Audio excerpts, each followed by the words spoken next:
この動画は過去動画の再放送です。途中紹介されている別動画は現在アップされていないものもあり、リンク切れしている場合がありますが、ゆっくり再アップしていきますのでお待ちくださいね。それではご覧ください。こんにちは、斉藤直樹です。今日も気まぐれ添削やっていきたいと思います。今日の作品はこちら。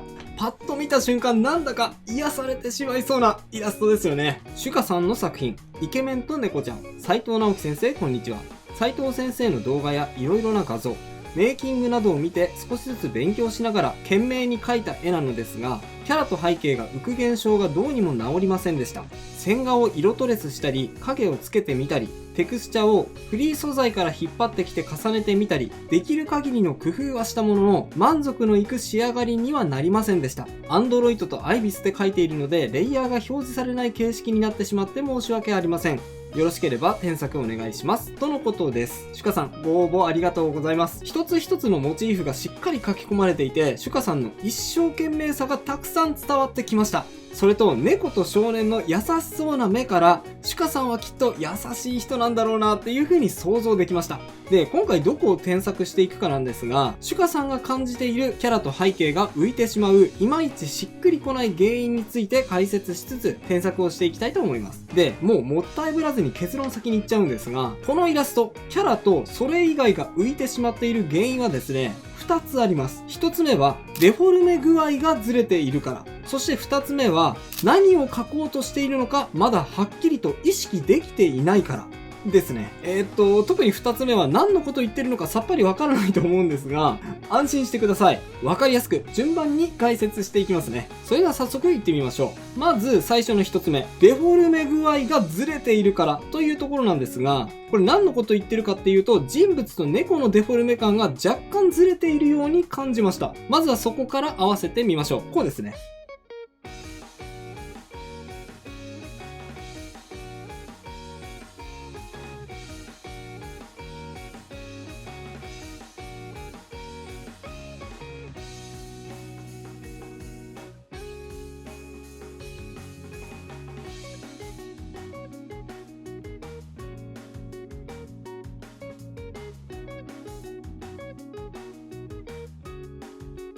はい。まずね、下準備として、猫のポージングを少年に寄り添うように変更をしました。変更前は猫が腕と壁の間で縮こまっているようにちょっと見えてしまっていたので、その違和感を取るためと、あとですね、猫が人物に対して結構でかかったので、少しだけ小さめに調整してみました。で、そしたら顔ですね、デフォルメ感の調整をします。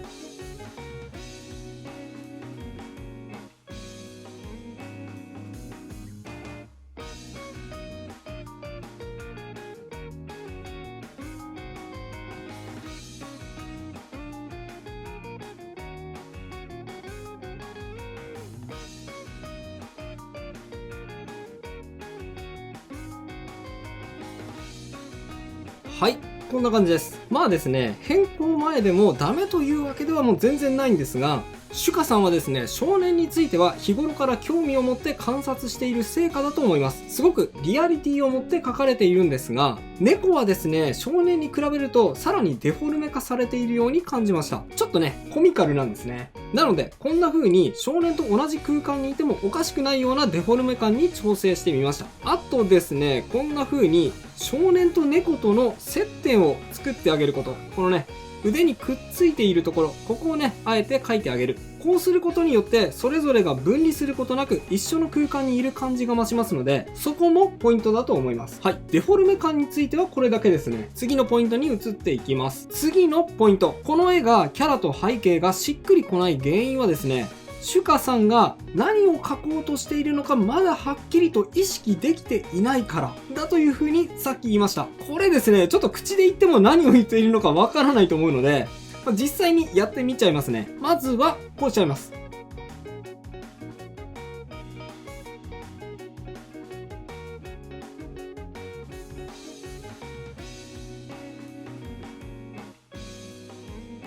はい。まず手始めに窓の面積を少なくして逆にカーテンの比率を上げました。そしてこうします。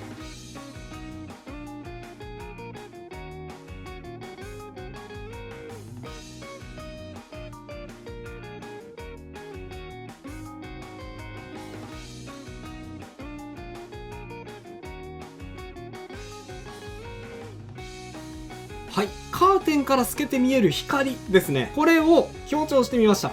今なんでこうしたのかっていうと、このイラストは何を表現したいのかを考えて、その表現したいことに不必要なものの面積を減らしていっています。例えば、この窓とカーテンで、シュカさんは何を表現したかったのかというと、窓から入ってくる爽やかな風だと思うんですよね。でも、変更前だと、青空の方に目が行ってしまって、いまいち風を感じませんでした。なので、青空の面積を思い切って減らして、逆にカーテンの面積を増やしつつ、カーテンのそよそよっとしたたなびきを描くことによって、爽やかな風を感じる画面にしてみた感じです。でね、それで言うと、もう一箇所気になるポイントがあって、それがこの青空です。青空ってですね、実は何も考えずに入れてしまうと、全ての絵もみを吹き飛ばしてしまうぐらい、そのぐらいね、強烈なインパクトがあるものなんですよ。この絵も青空が悪さをして絵もみを消してしまっているので、思い切ってこうしちゃいます。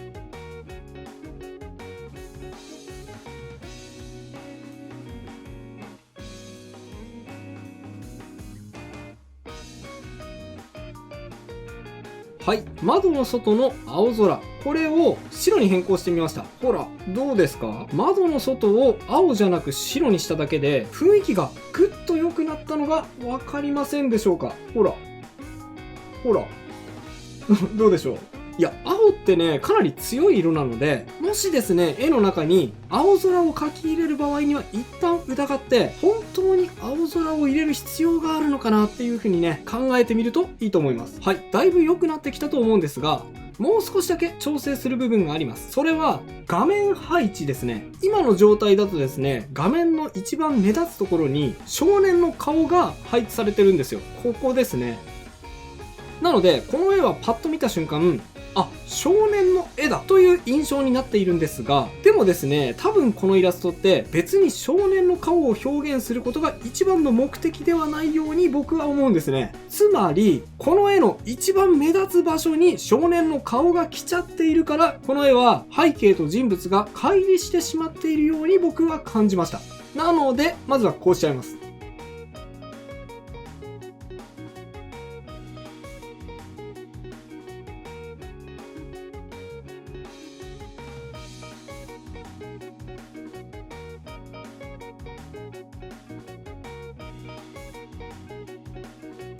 はい。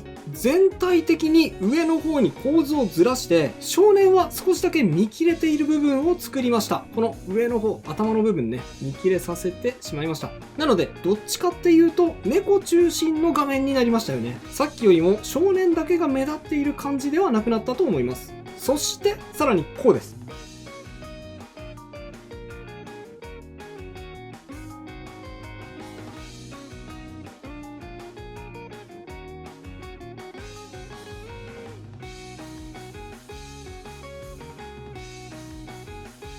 はい。少年に影を落として、さらに少年だけが目を引く感じを薄めてしまいました。さあ、どうでしょう？かなりね、雰囲気が変わったのがお分かりいただけるんじゃないでしょうか。そしてですね、背景との馴染みも良くなったのがわかると思います。では、なぜ僕がこのように変更したのか。普通で言ったらですね、人物の顔を一番目立つ場所に持ってきて、それを中心に画面を構成していくのに、なぜあえて少年の顔を目立つ位置から外して影にしてしまったのかというとですね、それはショカさんがこの絵を通して表現したかったものがイケメンでも猫でもなく時間だと思ったからです。冒頭で言った何を描こうとしているのかがまだはっきりと意識できていないからの答えでもあります。ショカさんが描きたかったのはイケメンや猫ももちろんそうなんですが、このイケメンと猫のゆったりとした雰囲気を通して感じるこの空間にゆったりと流れる時間こそがショカさんが描きたかったモチーフだと僕は思ったんですね。でもそれを表現するためにはとりわけ目立つ場所に人物の顔があるとそのインパクトが強すぎてしまって雰囲気を壊してしまっていたんです。この状態ですね。画面の一番目立つところに顔があったので、そこにまずは目がいってしまった。そこで視点がストップしてしまったんですね。それを避けるために今回はあえてインパクトのある顔を目立たないような位置、そして色味に変更してみました。ほら、全然見え方が変わりましたよね。さあ、これだけでも十分なんですが、さらに欲を言うと、このエフェクトですね。変更前のエフェクトは輪郭がシャープなスパッタリングをしたようなエフェクトでした。で、輪郭が全然ボケていませんよね。これちょっと表現が難しいんですが、これだとですね、雰囲気的に、擬音語で言うと、ビシッビシッってね、ちょっと強めな音がするエフェクトに感じるんですよね。それをもうちょっとまばらに、そして輪郭をぼやかしてあげることで、そよそよーっとした風の流れを感じるようなエフェクトにすることができると思います。こんな風に。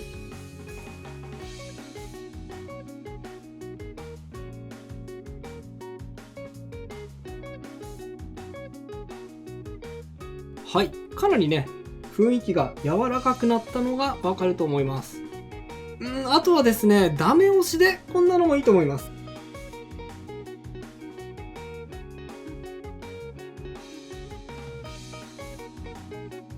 はい。机に反射する光も画面下から追加してあげることで、この場所のあったかさを表現することができました。今回の添削は以上となります。並べて比較してみましょう。はい。右がビフォー、左がアフターです。こんな風に変化しました。いかがでしょうか？人物はね、全然書き換えてないんですが、かなりガラッと雰囲気が変わったのではないでしょうか。今回の添削では、キャラクターとそれ以外が浮いてしまう原因についてお話ししました。最初はこの状態だったんですが、ちょっとね、キャラクターとそれ以外の部分が浮いてしまっていましたよね。その原因の一つ目は、キャラクターと猫とのデフォルメ感。